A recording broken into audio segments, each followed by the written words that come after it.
Assalamualaikum warahmatullahi wabarakatuh. Halo insan Pegadaian dimanapun kalian berada, salam sadar risiko. Kembali lagi bersama saya Nadia Taufik dalam acara Podcast Ganyang Fraud Kantor Wilayah 8 Jakarta 1, di mana kita akan membahas tema-tema menarik dalam rangka meningkatkan awareness patuh SOP serta meminimalisasi terjadinya fraud di unit kerja kita. Dan sebagai informasi bahwa podcast Ganyang Fraud ini merupakan persembahan dari Departemen Manajemen Risiko yang tentunya tidak lepas juga dari dukungan seluruh tim di kantor wilayah 8 Jakarta 1. Oke insan Pegadaian, pada episode 4 kali ini tidak terasa ya, di tahun 2022 kita sudah sampai di episode 4. Nah, pada episode ini kita akan membahas tema terkait anatomi pelaku fraud, yang mana pada kesempatan kali ini juga sudah kita datangkan narasumber hebat kita, yaitu Bapak Kepala Audit Internal Kantor Wilayah 8 Jakarta 1. Mari kita sambut dengan tepuk tangan yang meriah Bapak Basuki Dwijo Saputra. Selamat datang Bapak. Selamat. Baik, sebelumnya terima kasih banyak Pak sudah meluangkan waktunya untuk dapat hadir pada acara podcast kita kali ini. Dan nanti ya Pak, ya mungkin kita akan membahas terkait bagaimana anatomi pelaku fraud, kemudian modus dan juga motif dari pelaku ini seperti apa. Nanti kita akan bahas tuntas karena ini merupakan ya spesialis gitu ya Bapak Kepala Audit Internal, sudah spesialis di bagian untuk penanganan fraud di unit kerja kita, khususnya di kantor wilayah 8 Jakarta 1. Namun sebelum kita masuk ke pembahasan utama, saya ingin ingatkan kepada rekan-rekan insan Pegadaian di seluruh Indonesia, khususnya di kantor wilayah 8 Jakarta 1, bahwa untuk episode-episode podcast kita nanti bisa dicek ya di channel YouTube Pegadaian TV, dan mana rekan-rekan kita bisa lihat episode-episode sebelumnya gitu kan. Lalu jangan lupa untuk like, comment, and subscribe channel YouTube-nya. Oke? Dan tanpa panjang lebar, mari kita bahas secara tuntas terkait tema kita kali ini, yaitu tentang anatomi pelaku fraud. Let's check it out.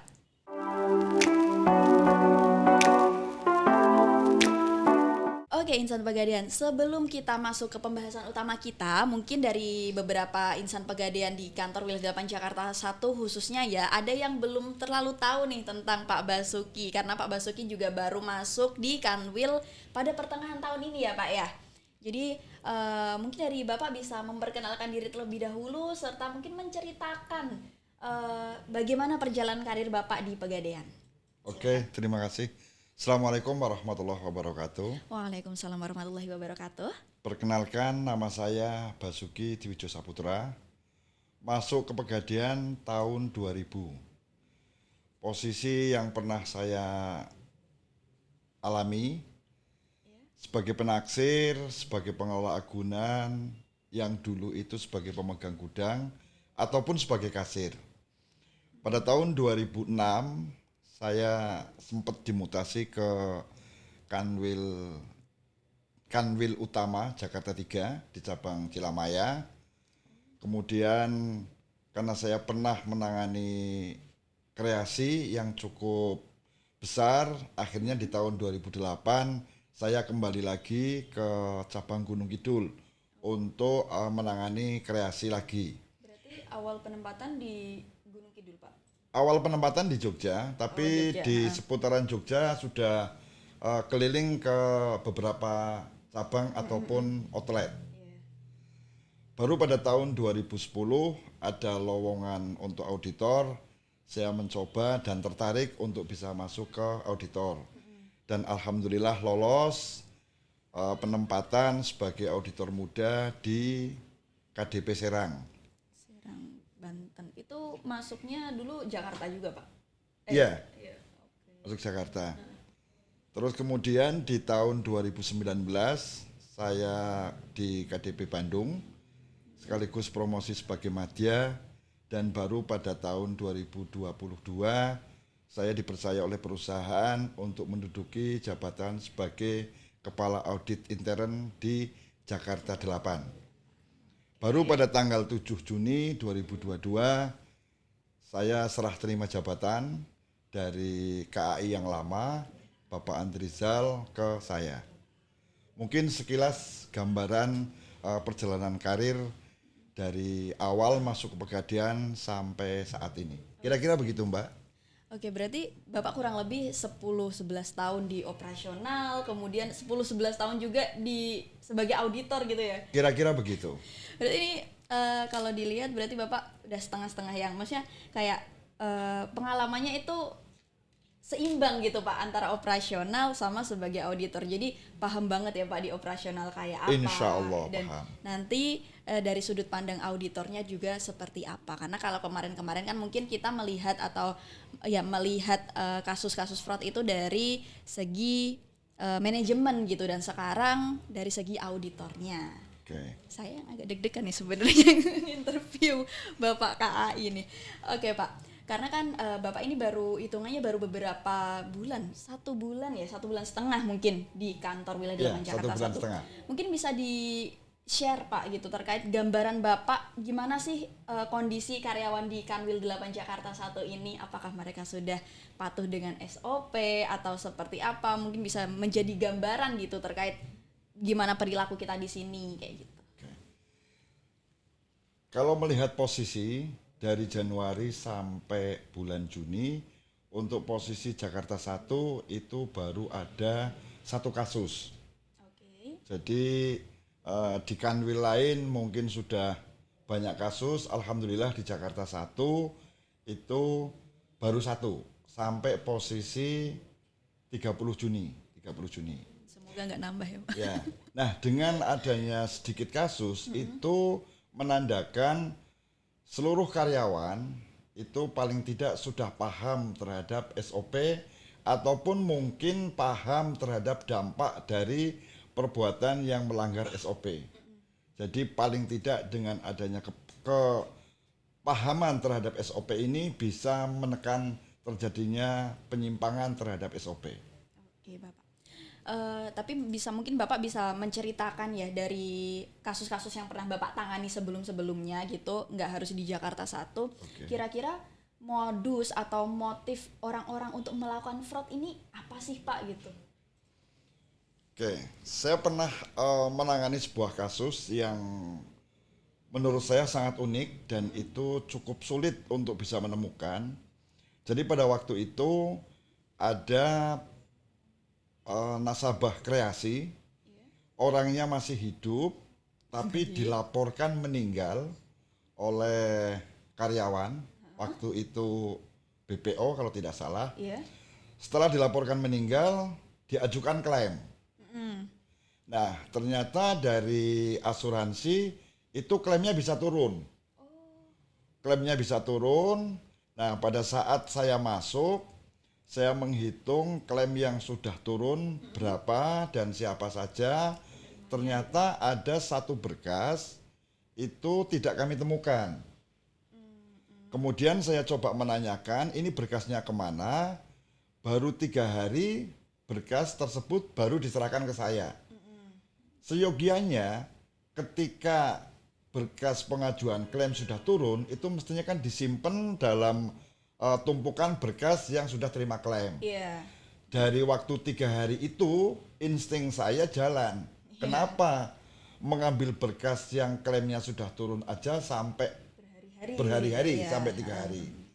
Akhirnya saya coba berkas pengajuan. Di situ kebetulan pada saat mengajukan kredit statusnya janda, jadi melampirkan bukti kematian suaminya. Nah, pada saat pengajuan kredit itu ternyata surat kematian si nasabah yang tadi ibunya janda pada saat memasukkan kreasi, ternyata dikeluarkan dari kelurahan yang sama.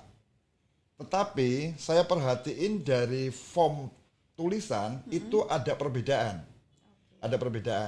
Jadi pada waktu suaminya yang meninggal itu biasanya kalau dari kelurahan itu kan nama titik 2 terus titik-titik itu diisi pakai mesin ketik. Nah ini yang istrinya yang nasabah yang diajukan meninggal itu ternyata jenis hurufnya sama. Antara nama titik 2 terus namanya itu sama. Nah dari situ saya mencoba untuk OTS ke nasabahnya. Ternyata nasabahnya masih hidup. Dari situlah saya merasa sangat sulit untuk mengungkap kasus yang sama sekali tidak diduga, sama sekali tidak disangka. Ternyata ada nasabah yang masih hidup dilaporkan meninggal untuk selanjutnya diajukan klaim. Kira-kira begitu. Jadi untuk itu motif ya Pak ya. Modus dari pelaku ini apa Pak kira-kira? Untuk memenuhi kebutuhan hidup kah atau apa gitu?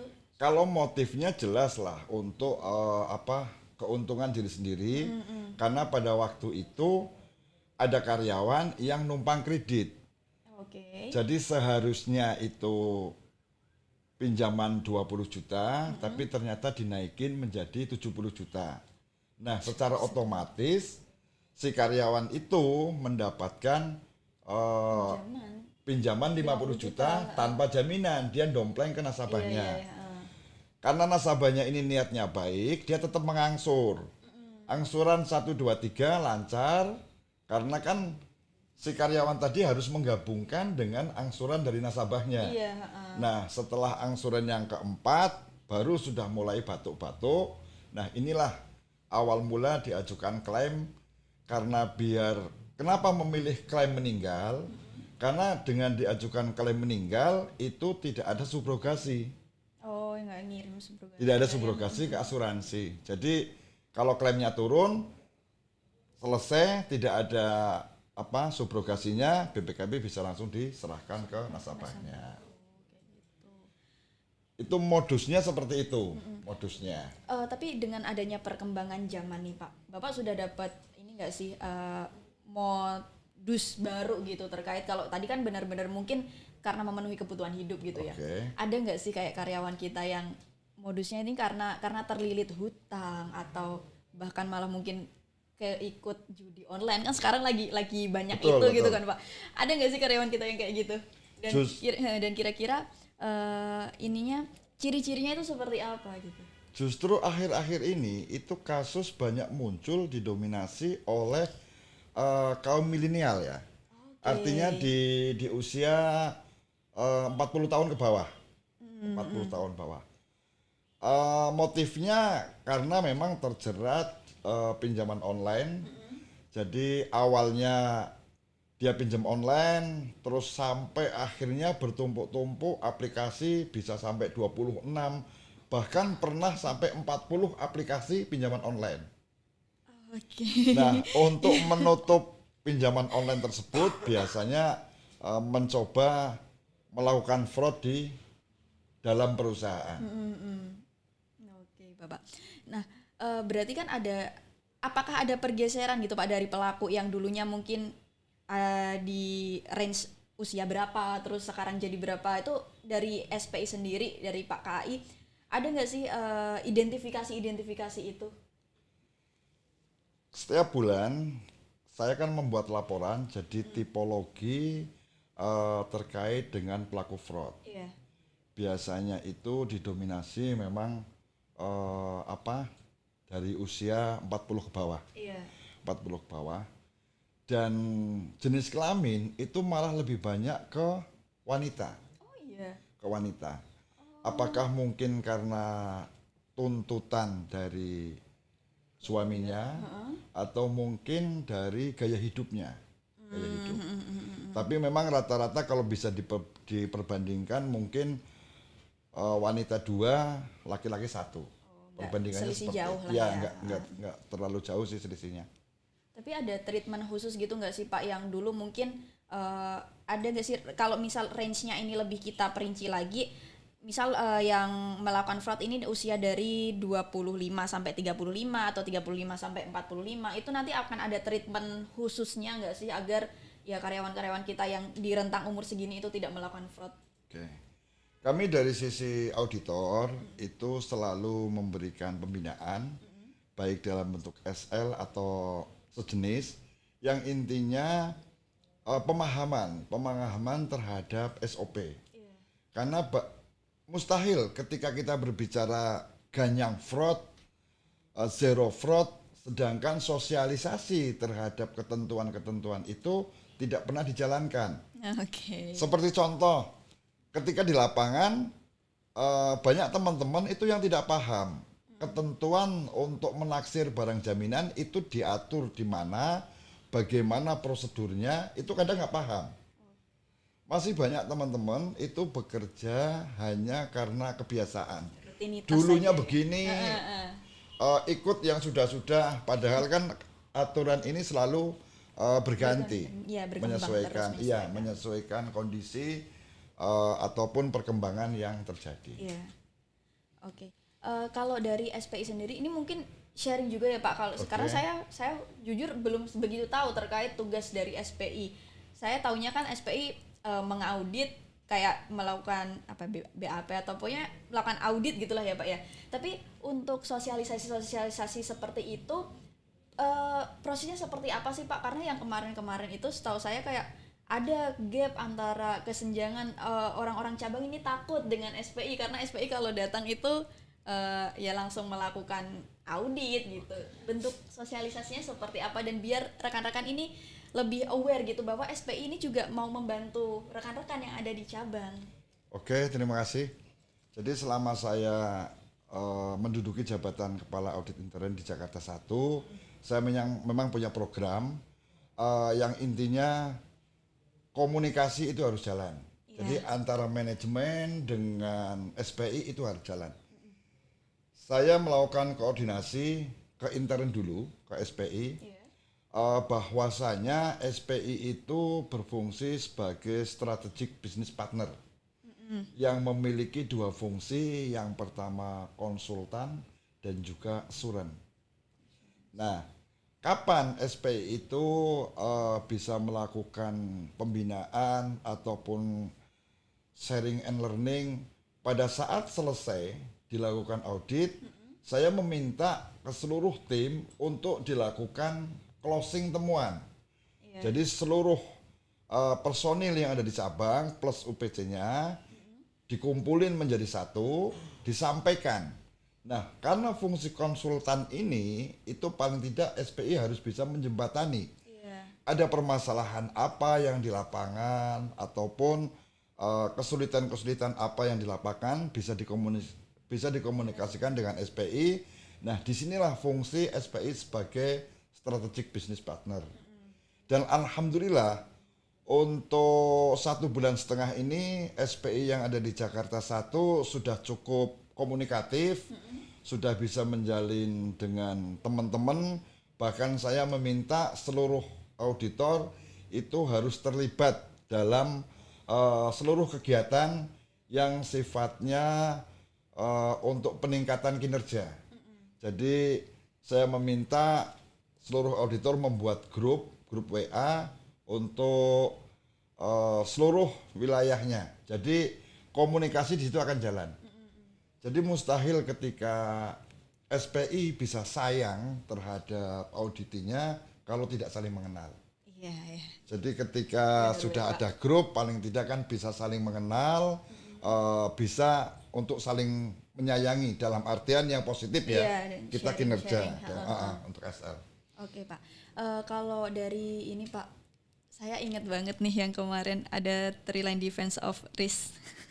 Itu kan ada risk owner, ada bisa dibilang manajemen lah ya Pak ya, dan juga tim audit. Gimana cara ketiga fungsi ini itu bisa bekerja secara efektif dan efisien untuk bisa ini tadi meningkatkan kinerja tapi juga mengerem gitu, jangan sampai ada fraud. Gimana kolaborasi dari ketiga ini Pak? Jadi kalau SPI itu katakan sebagai rem, sebagai rem di posisi itu berarti di lapis pertahanan ketiga ya. Lapis ketiga. Sedangkan di manajemen itu anggaplah sebagai gasnya, sebagai gas. Nah, seorang driver itu berani mengemudikan kendaraan ini dengan kecepatan yang tinggi, itu tentunya seorang driver itu harus paham gasnya sudah bagus, remnya juga sudah bagus. Iya. Nah, kalau sudah mengetahui SPI-nya juga sudah bagus, di manajemen juga sudah bagus, insya Allah driver ini mengemudikan kendaraannya dengan kecepatan tinggi pun dia tetap tidak akan was-was. Iya. Bayangkan sekarang ketika driver mengemudikan sebuah mobil mengetahui remnya blong, dia nggak akan berani. Nah, fungsi dari the three lines difference ini mestinya dari first line itu si pemilik resiko tentunya juga sadar terhadap resiko. Bagaimana melakukan taksiran barang itu seluruh tahapan itu harus dilalui. Walaupun kondisinya mungkin sibuk, aturan kita sebenarnya sudah menjembatani. Seperti contoh, untuk taksir ulang itu kan bisa dilakukan setelah by system. Artinya untuk uji berat jenis bisa dilakukan walaupun sepadat apapun. Artinya kalau seluruh tahapan ini bisa dilakukan, itu paling tidak mampu meminimalisir terjadinya resiko. Karena kalau saya sendiri memang fraud itu tidak bisa secara zero fraud. Iya, pasti ada. Tapi yang pasti itu bisa dilakukan minimalisir. Minimalisir. Kalau zero fraud tidak bisa meminimalisir resiko. Inilah meminimalisir resiko itu kan controllable. Ada pada pihak perusahaan bagaimana caranya resiko ini bisa diminimalisir. Oke. Nah, kita kembali lagi ke perilaku atau pelaku fraud ini, Pak. Ya, kita akan berbicara anatomi pelaku ya. Kira-kira ada petunjuk-petunjuknya gitu nggak sih, Pak? Bagaimana cara, mungkin ini untuk yang di cabang ya, terutama pemimpin cabangnya. Bagaimana para pemimpin cabang ini tahu dan bisa mendeteksi bahwa ada karyawannya nih yang terindikasi akan melakukan fraud itu? Oke. Terkait dengan identifikasi pertama ya, pelaku fraud itu biasanya pelaku fraud itu menunjukkan gejala yang gaya hidupnya itu berubah, gaya hidup berubah. Apalagi sekarang itu kan sering orang update status WA, mungkin tanpa disadari oleh teman-teman auditor itu selalu ngecek statusnya WA teman-teman. Artinya apa? Ketika hari Minggu kemarin dia ngupdate status WA liburan di Bali. Terus minggu berikutnya dia melakukan liburan di Lombok. Nah, atau mungkin minggu depan lagi dia membuat status mobil yang mewah atau dengan nomor cantik gitu atau sesuatu yang baru. Nah, dari feeling seorang auditor itu pasti sebenarnya karyawan itu grade-nya berapa, penghasilannya berapa, tapi kok bisa melakukan kuliner, bisa melakukan piknik atau tamasya kemana-mana, atau bahkan membeli barang-barang yang masuk kategori mewah. Nah, dari sini, dari gaya hidup itu biasanya mengindikasikan ada sesuatu yang mungkin kalau dari SPI anomali. Walaupun SPI juga tidak pernah mencurigai, silahkan semua orang boleh menikmati hidupnya, boleh berbahagia, bahkan berhak untuk bahagia, tapi tentunya dengan cara-cara yang sehat. Nah, selain itu berarti kayak si pemimpin cabangnya ini atau rekan-rekan kerjanya harus lebih aware ya dengan kondisi rekan-rekannya yang lain gitu. Kemudian ini Pak, selain itu ada lagi nggak yang bisa dilihat gitu, bisa dipantau oleh ini rekannya atau oleh pemimpin cabangnya? Ada nggak sih perilaku yang menunjukkan kalau ini udah dari segi pekerjaannya mungkin Pak? Apakah dia akan menunjukkan pola kerja yang semakin meningkat atau malah semakin menurun ketika dia melakukan fraud? Itu ada nggak sih Pak yang kayak gitu? Kalau dari sisi pekerjaan cenderung dia ketika melakukan fraud itu biasanya pada saat Pinca tidak sedang di kantor. Itu satu. Terus yang kedua, ini mungkin banyak yang tidak paham ya. Jadi pelaku fraud itu tidak akan pernah melakukan perbuatan fraud atau jarang sekali bermain di golongan D. Untuk uang pinjaman di atas 20 cenderung dia tidak akan bermain di situ karena si pelaku fraud itu paham kalau untuk golongan D atau pinjaman di atas 20 itu cenderung di KPT oleh pincanya. Iya, pasti pinca akan fokus di situ juga. Akan fokus di situ. Jadi lebih cenderung ke golongan C ataupun golongan B. Jadi sebenarnya potensi yang paling berisiko itu ada di golongan B atau di golongan C. Karena untuk satu outlet golongan B itu kan rata-rata lebih banyak dibandingkan golongan C ataupun golongan D. Dan golongan B itu adalah kewenangan dari penaksir itu sendiri. Langsung. Oke. Nah, sekarang mungkin dari tips Bapak nih agar itu tadi pemimpin cabang atau rekan-rekannya itu lebih aware lah terkait hal-hal yang seperti ini tuh gimana sih caranya? Oke, untuk bisa mengurangi fraud itu paling tidak menciptakan lingkungan kerja yang tidak permisif. Artinya gini, lingkungan yang tidak permisif itu adalah lingkungan yang saling mengingatkan. Jadi bukan semau gue atau seenaknya sendiri, yang penting saya tidak melakukan apapun, ketika ada teman yang melakukan dia diam. Jadi permisif seperti itu ya. Jadi itu kan bukan urusan saya. Itu acu tak acu lah, acu tak acu. Itu paling tidak kalau tercipta lingkungan kerja yang tidak permisif, insya Allah itu mampu menekan fraud. Contoh, ketika kasir membayarkan uang pinjaman tidak kepada nasabahnya, itu mestinya harus ditolak.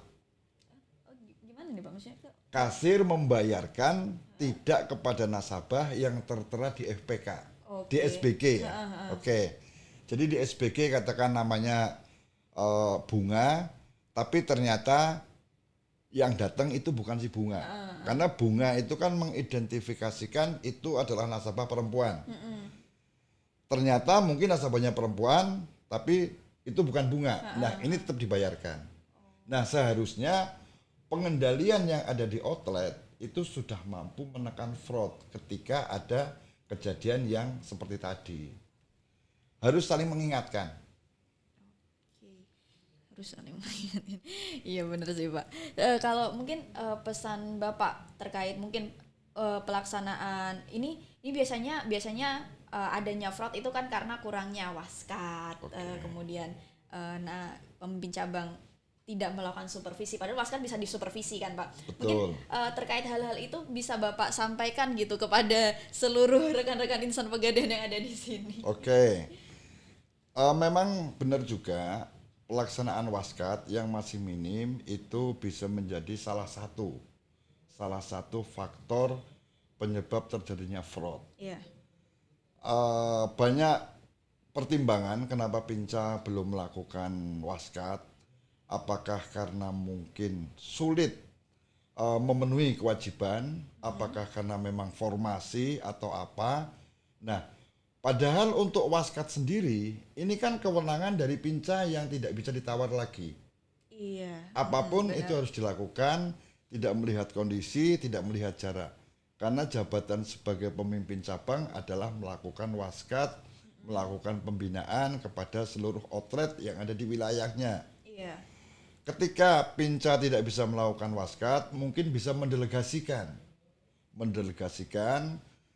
Saya contohkan, pengelola UPCA menghitung barang jaminan UPCB. Iya.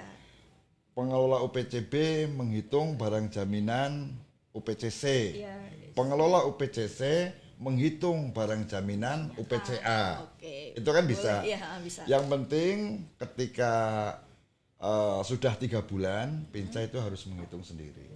Tetap dilakukan ya. Iya. Karena kayaknya memang itu turn point-nya memang di situ ya Pak. Betul. Waskat. Ya mungkin itu sebagai pengingat kita juga ya Bapak-Bapak Ibu. dimanapun kalian berada, baik itu pengelola cabang, pengelola UPC maupun pemimpin cabang, tetap harus melakukan waskat dan itu tidak bisa ditawar. Tidak bisa ditawar. Oke, langsung dari Pak KAI yang bilang ya Bapak Ibu. Paling tidak gini, jadi ketika waskat itu katakan pemimpin cabang dia punya 10 outlet, itu kan anggaplah pemimpin cabang itu sebagai orang tua, yang 10 outlet ini kan sebagai anaknya. Dan semuanya itu bukan anak tiri. Tapi anggaplah itu sebagai anak kandungnya yang perlu bimbingan, perlu dilakukan kunjungan, atau mungkin juga perlu diberikan contoh yang baik. Tapi ketika Pinca tidak bisa menjadi role model bagi anak-anaknya, tidak menutup kemungkinan fraud itu akan terjadi. Ini Pak, terkait pengelolaan barang jaminan, pernah ada isu nggak sih Pak terkait itu, pengelolaan barang jaminan yang kurang tertata gitu sehingga bisa menjadikan karyawan itu melakukan fraud, itu ada nggak sih yang kayak gitu juga? Jadi ketika kita mau melihat ruangan tamu itu baik atau tidak, itu dilihat dari dapur dan kamar mandinya dulu. Kalau kamar mandinya bagus, insya Allah ruang tamunya juga bagus. Sama ketika mengelola perusahaan, di situ ada fraud atau tidak, itu melihat dari penataan barang jaminannya. Ketika penataan barang jaminan itu bagus, insya Allah administrasi yang lain bagus. Karena kan ketika melakukan penyimpanan barang jaminan itu butuh effort yang luar biasa. Bagaimana golongan C dia dicicil, dia harus dipindah menjadi golongan B, otomatis kan melakukan pemindahan barang yang dulunya di golongan C akan dipindah ke golongan B. Nah, saya katakan tadi, ketika penyusunan barang jaminan itu sudah bagus, sudah terpola, insya Allah di dalamnya bagus administrasinya. Bahkan dulu ketika saya waktu masuk menjadi SPI, untuk mengetahui outlet tersebut bermasalah atau tidak dari penataan barang jaminan. Karena memang pelaku fraud itu punya unsur kesengajaan menata barang jaminan dengan acak-acakan, sehingga mempersulit Pinca melakukan waskat ataupun mempersulit SPI ketika melakukan perhitungan. Jadi memang sudah dibikin ke arah sana. Oke, berarti kuncinya sebenarnya juga pengelola agunan ini memegang kunci yang Betul utama sekali. terkait pelaksanaan fraud ini. Jadi itu ya Bapak Ibu, mungkin ini sebagai pesan juga secara nggak langsung bahwa fungsi dari pengelola agunan sebesar itu, sepenting itu. Jadi dan memang pengelolaan barang agunan ini harus benar-benar ditata dengan rapi, ditata dengan dan ini harus ada ini ya Pak ya, bukti kayak serah terima barang jaminan itu kan betul. Kadang masih ada yang dilupakan gitu. Masih ada yang tidak membuat. Ya itu. Jadi mungkin dari sini bisa menjadi catatan bagi Bapak Ibu seluruh insan Pegadaian bahwa untuk melaksanakan SOP itu tetap harus sesuai untuk melaksanakan kegiatan operasional itu harus sesuai dengan SOP yang ada, dan jangan sampai ada part-part yang ditinggalkan, karena ketika kita menyusun SOP ya memang sudah ditentukan itu ya Pak urutannya agar kita itu tetap aman. Jadi gas dan remnya itu sebenarnya sudah ada di tangan Bapak Ibu sendiri gitu. Oke Bapak, sedikit sharing lagi nih Pak. Ada nggak sih Pak ketika Bapak itu melakukan sudah ada nih ketemu pelaku fraud? Pernah nggak sih mendapatkan pelaku yang susah banget buat dikorek-korek gitu, susah banget buat bikin dia itu mengaku bahwa dia melakukan fraud. Nah, apa yang Bapak lakukan ketika ada kasus yang seperti itu? Jadi sudah secara manusiawi ya, dan ini mungkin hukum alam. Ketika seorang pelaku, seorang pencuri atau maling, dia tidak akan pernah mau mengakui. Itu kan. Bahkan ketika bukti-bukti sudah kami tunjukkan pun, dia tetap masih berusaha untuk mengelak. Itu udah pasti. Nah, biasanya ketika SPI menemukan penyimpangan, itu untuk pengakuan kita abaikan. Tapi kita mencoba mencari data pendukung yang benar-benar sudah terjadi pelanggaran di situ. Nah, Ketika sudah bukti yang kompeten, relevan dan cukup kita dapatkan, baru diinformasikan ke pelaku bahwa berdasarkan bukti-bukti telah terjadi pelanggaran seperti ini. Insya Allah tidak ada yang mengelak. Tapi ketika tahu SPI-nya belum punya bukti dan sebagainya, tentunya akan mengelak. Dan yang pasti SPI itu tidak berdasarkan opini. Seluruh aktivitas, seluruh kegiatan SPI itu adalah by data, bukan by opini. Oke, Bapak. Mungkin terakhir Pak bisa memberikan pesan atau kesan untuk seluruh insan Pegadaian agar jangan sampai lah melakukan fraud, karena SPI pasti akan tahu gitu ya. Maksudnya akan diciduk oleh SPI kalau sampai Bapak Ibu melakukan fraud. Oke, terima kasih. Jadi saya hanya berpesan kepada teman-teman yang ada di lapangan, trust itu boleh, tapi hanya kepada person, kepada pegawainya. Trust, kepercayaan itu hanya kepada kepribadian seseorang ataupun kepribadian karyawan. Tetapi untuk pekerjaan itu tidak ada yang trust. Pekerjaan hanya berdasar pada SOP. Jadi tidak ada yang namanya trust, akhirnya pekerjaan tidak dilakukan verifikasi dokumen ataupun tidak dilakukan pengecekan. Yang kedua, bekerjalah sebagai ibadah, jadi niatkanlah bekerja itu sebagai ibadah. Apapun jenis pekerjaannya, apapun tanggung jawabnya, ketika kita niatnya sudah ibadah, insya Allah akan selalu ingat. Apapun agamanya, semua mengajarkan perbuatan yang baik. Jadi ketika kita sudah niatnya ibadah, insya Allah apapun agamanya akan terhindar dari perbuatan-perbuatan yang tentunya nanti bisa menyimpang dari ketentuan yang ada. Mungkin itu yang dapat saya sampaikan. Oke Bapak, terima kasih banyak atas sharing-sharingnya kali ini ya Pak ya. Sama-sama Mbak Nadia. Kita sudah membahas terkait motif, modus pelaku, kemudian tadi juga sudah ada contoh kasusnya bagaimana pelaksanaan untuk bisa mendapatkan si pelaku ini gitu ya. Kemudian apa-apa saja yang harus kita lakukan gitu agar tidak sampai melakukan fraud. Tadi juga Pak KAI sudah menjelaskan bagaimana cara kita untuk mengidentifikasi rekan-rekan kita yang berpotensi atau sekiranya punya peluang untuk melakukan fraud, juga tentang apa-apa saja yang harus dilakukan oleh baik pemimpin cabang maupun rekan-rekannya ketika melakukan kegiatan-kegiatan operasional, yang mana intinya tetap sama, yaitu tetap harus patuh dengan SOP. Betul sekali. Oke, baik, sepertinya demikian ya pembahasan kita kali ini terkait tema anatomi pelaku fraud. Tapi sebelum itu juga kita mengingatkan kembali kepada rekan-rekan, kita informasikan bahwa saat ini rekan-rekan seluruh insan Pegadaian, khususnya di kantor wilayah 8 Jakarta 1 juga ya, bahwa saat ini kita sudah dikukuhkan sebagai pencegah fraud yang memiliki tugas untuk bersama-sama mengkikis habis fraud yang terjadi di lingkungan kerja kita. Dan salah satu bentuk simbolisnya yaitu dengan adanya penggunaan PIN Saya Pencegah Fraud. Ini Bapak juga pakai ya. Nanti seluruh insan Pegadaian yang ada di manajemen maupun SPI juga harus memakai PIN ini sebagai bentuk simbolis kita bahwa saat ini kita sudah anti dan akan bersama-sama mengganyang fraud yang ada di kantor wilayah 8 Jakarta 1 pada khususnya.